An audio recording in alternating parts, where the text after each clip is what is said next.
Nous sommes dans le monde de demain. Le climat s'est déréglé, les catastrophes s'enchaînent. Et pourtant, il faut bien continuer de fabriquer les produits de consommation dont nous avons besoin. Mais en innovant, pour le faire de manière respectueuse et durable. Tu fais partie de la dernière génération capable de mettre en place cet équilibre.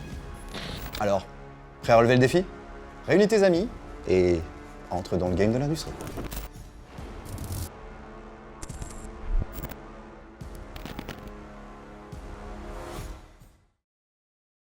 Industrium est un jeu pour 2 à 6 joueurs dans lequel tu dois créer ton usine, l'alimenter en énergie décarbonée, l'équiper pour la protéger, recruter ton équipe et trouver le meilleur expert capable d'optimiser ton produit. Pour gagner, il faut être le premier à y parvenir. Mais attention, tu devras aussi éviter que ton usine soit détruite par une tornade ou immobilisée par une pandémie. Et espérer qu'aucun membre de ton équipe ne rejoigne la concurrence. Allez, je t'explique les règles du jeu. Ouvrons la boîte de jeu. Il y a 3 types de cartes. Les 8 cartes joueurs sont les différents personnages, les 12 cartes produits sont les biens de consommation à fabriquer, et les 148 cartes Industrium sont les cartes de jeu. Je t'explique la règle standard pour 2 à 4 joueurs. Le jeu peut aussi jouer en équipe, je t'en parlerai plus loin. Pour commencer, tu dois prendre dans les cartes joueurs le personnage avec l'enjeu qui te parle le plus. En effet, tu peux lire sur chaque carte ce qui est important pour le personnage, un type d'énergie ou de protection. Tu devras d'ailleurs obtenir impérativement la carte correspondante au cours du jeu. Pour Sacha par exemple, l'innovation technique est un point clé. Je devrais alors obligatoirement équiper mon usine avec de l'automatisation.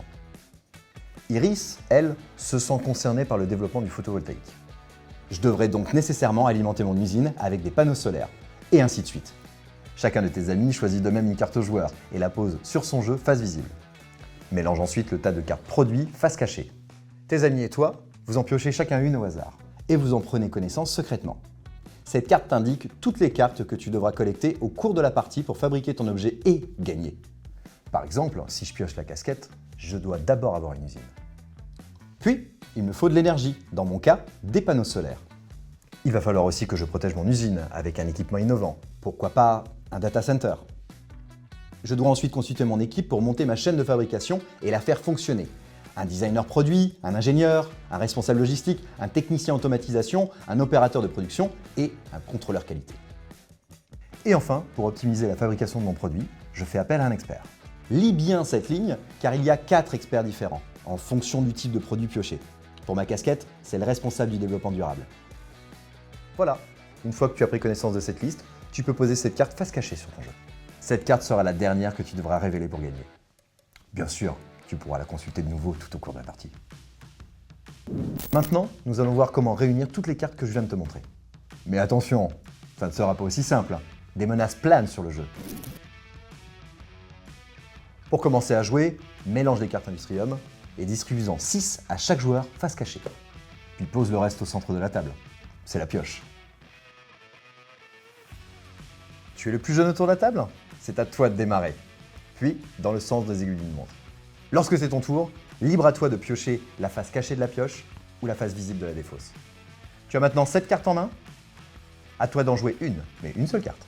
Si tu as une carte industrie usine, tu peux la poser directement devant toi. Au cours de la partie, cette carte te permet également de recommencer à jouer si tu as été bloqué par une carte catastrophe. La carte usine est très importante, car c'est la première à poser pour commencer à jouer.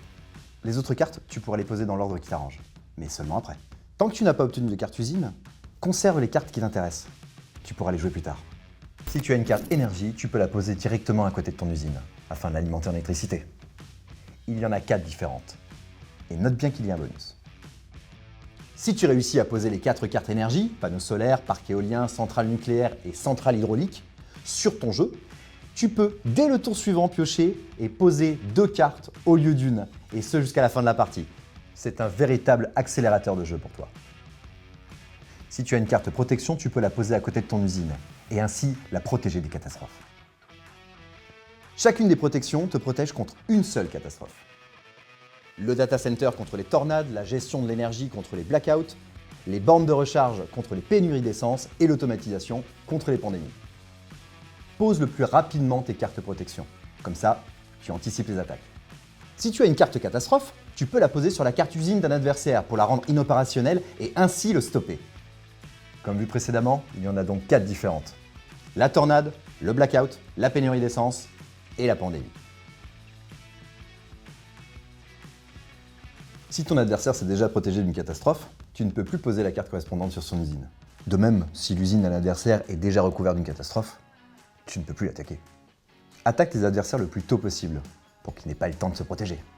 Si tu es toi-même bloqué par une catastrophe, tu ne peux plus poser de carte sur ton jeu, mais tu peux toujours attaquer tes adversaires.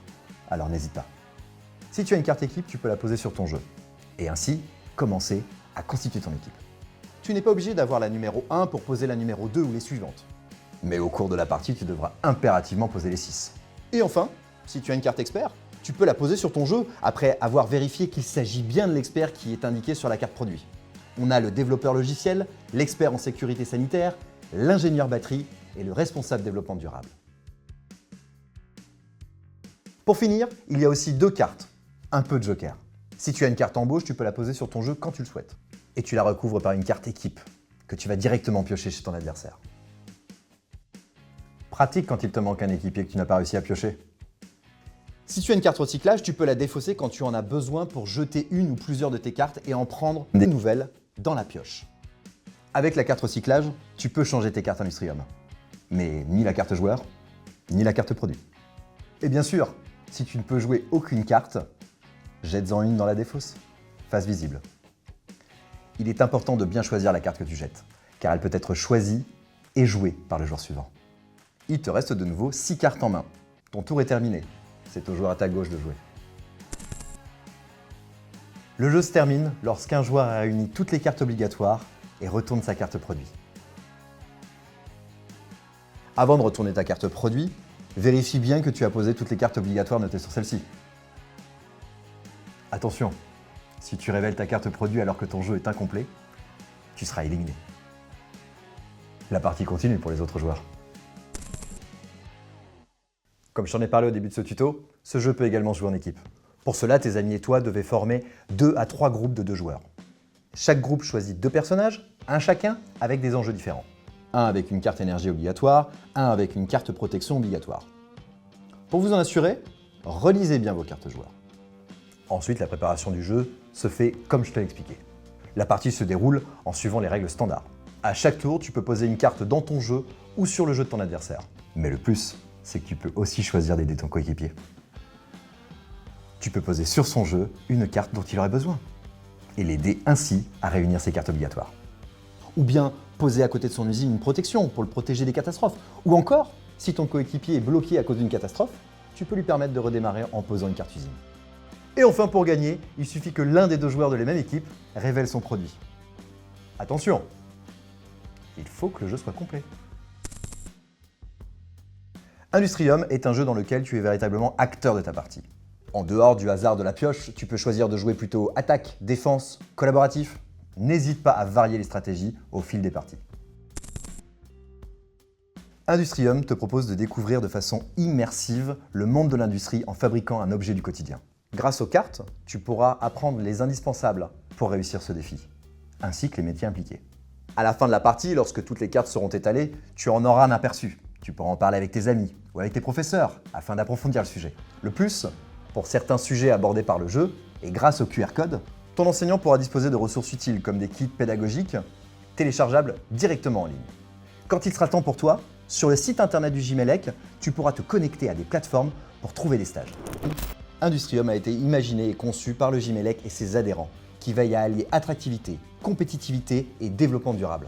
Ce jeu concept a bénéficié du soutien de la Direction générale des entreprises et a été développé en étroite collaboration avec le corps professoral. Et maintenant, à toi de jouer!